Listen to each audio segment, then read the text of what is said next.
pour exprimer toute ma solidarité à l'endroit de tous ces collectifs, de toutes ces organisations, de tous ces syndicats ici représentés et dont les noms ont été listés, ont été lus et qui sont pour le moment au nombre de 49, plus le FRAPP, ça fait 50 organisations, associations et syndicats regroupés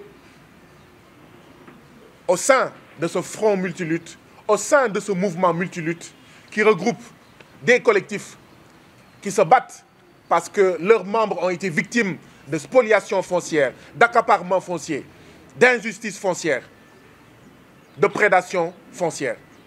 De collectifs qui se battent parce que leurs membres sont victimes de violations de leurs droits de travailleurs, que ce soit au niveau du Crédit Mutuel, que ce soit au niveau du syndicat des travailleurs des établissements mais publics de santé, au niveau de Saprolé, au niveau de Senta SA, etc. De collectifs dont les membres se battent depuis des décennies. Les plus anciens doivent être peut-être SIAS, Ama Sénégal et Sotrac.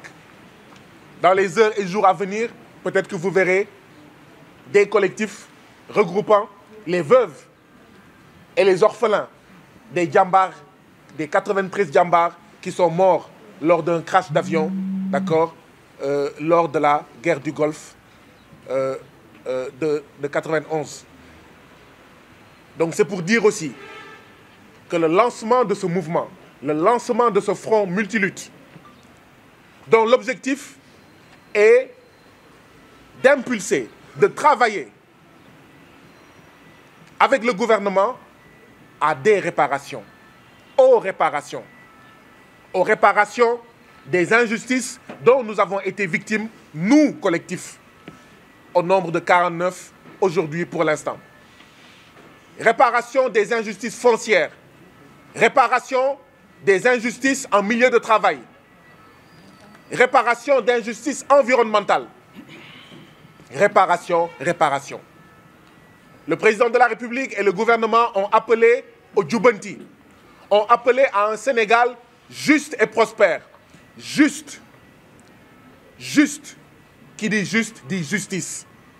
Nos membres, nos collectifs, nos 49 organisations sont assoiffés de justice dont ils ont été privés depuis des mois, depuis des années, depuis des décennies. Par un État qui nous répondait par la sourde oreille, un État qui nous répondait par la politique de l'autruche, quand cet État n'était tout simplement pas complice des injustices, des spoliations foncières, des oppressions des travailleurs, des oppressions de paysans et d'éleveurs, quand l'État n'était tout simplement pas l'auteur de ces oppressions. Je prends par exemple, je donne comme exemple les travailleurs de Promaf qui, depuis des années, certains depuis plus de 10 ans, sont des prestataires qui signent chaque année un nouveau contrat. Chaque année, ils signent un nouveau contrat, et cela depuis 10 ans, depuis 15 ans. C'est de la précarisation de travailleurs. Et cela ne peut pas continuer. Et nous avons espoir en son Excellence le Président de la République, M. Bassirou Diomaye Diakhar Faye. Nous avons espoir au Premier ministre Ousmane Sonko. Nous avons espoir en leur gouvernement pour pouvoir réparer ces injustices, parce qu'une des raisons de leur élection il y a à peine une année, c'était aussi de réparer les injustices. Et donc nous allons aider, nous allons rencontrer le gouvernement, nous allons aider le gouvernement à faire du Djoubanti. Nous allons aider le gouvernement à renforcer la justice, à édifier un Sénégal juste, en réglant ce qui se passe au Crédit Mutuel du Sénégal, en réglant ce dont ont été victimes les travailleurs de Senta SA, les travailleurs de Excelec, en apportant la justice aux populations aux ex-habitants de Terme Sud. Voilà pourquoi nous sommes ici, et donc dans les heures et les jours à venir, oui, ensemble, dans une dynamique d'ensemble. Le FRAPP, ses collectifs et moi-même, nous allons demander à rencontrer les différents ministres du gouvernement du Premier ministre Ousmane Sonko qui sont en charge des préoccupations auxquelles sont confrontés nos membres. C'est dire donc que ce front multilutte, ce mouvement multilutte, qui lutte pour le Djubanti, qui lutte pour la justice, qui lutte pour les réparations, qui lutte pour le Gorri, va, dans les prochaines heures et les prochains jours, adresser des demandes de rencontre aux différents membres du gouvernement pour les rencontrer, leur expliquer, faire le monitoring de nos difficultés, voir où en est le gouvernement, voir ce que le gouvernement va faire. C'est dire donc que ce front multilutte a aussi comme objectif d'essayer de répertorier les injustices à réparer, les injustices à Djubanti, les injustices à corriger.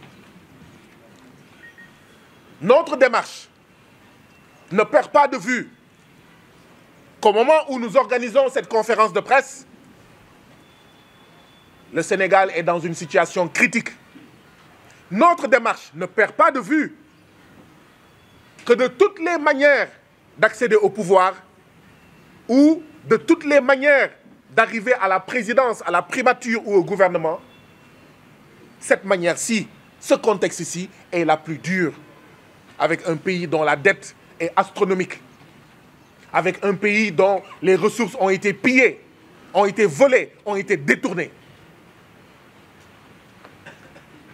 Donc détrompez-vous en évoquant nos problèmes, en les regroupant pour venir à vous, vous membres du gouvernement.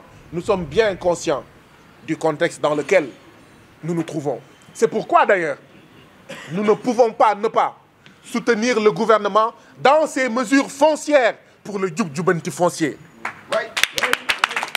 Nous ne pouvons pas ne pas soutenir et féliciter le gouvernement dans sa démarche de reddition des comptes, parce que nous savons que certains de nos membres, comme par exemple SIAS, AMA Sénégal, Sotrac, etc., auxquels il doit être payé le restant de leurs droits, mais il faut de l'argent pour payer ces droits-là. Et une partie de cet argent a été volée, une partie de cet argent a été détournée. C'est pourquoi nous ne pouvons pas ne pas soutenir le processus, le projet, le déroulement de la reddition des comptes, parce que c'est avec cet argent-là que nos problèmes, une partie de nos problèmes, vont être réglés. Ouais. Nous lançons un appel à tous les Sénégalais, mais regroupés dans des organisations qui se battent depuis des mois, pour ne pas dire depuis des années, parce que justement, la particularité de ces collectifs, c'est que ça fait des années qu'ils se battent. Ces braves Sénégalais, ces héroïques Sénégalais, ces Sénégalais opprimés, mais qui ont fait preuve d'une aptitude inégalée et rarement inégalable de résilience et de résistance. Bravo à vous, Djambar. Bravo à vous, Djambar. Bravo à vous, Djambar. Donc aujourd'hui est un jour d'espoir.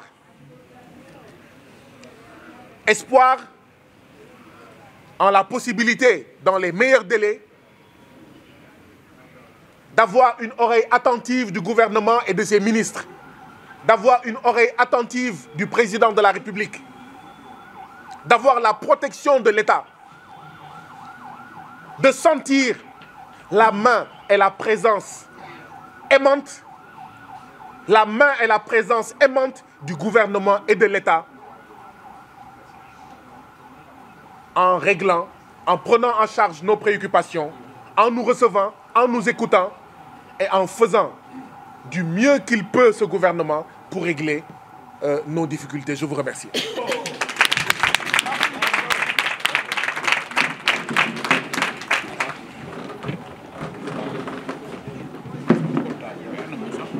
Merci beaucoup.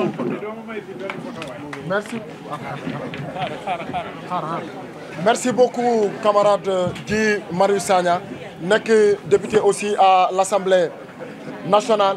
Je pense que la conférence de presse bi leer na lu ñu war a wax yëpp wax nañ ko bu fekkente ne amul ay questions incha allah oui.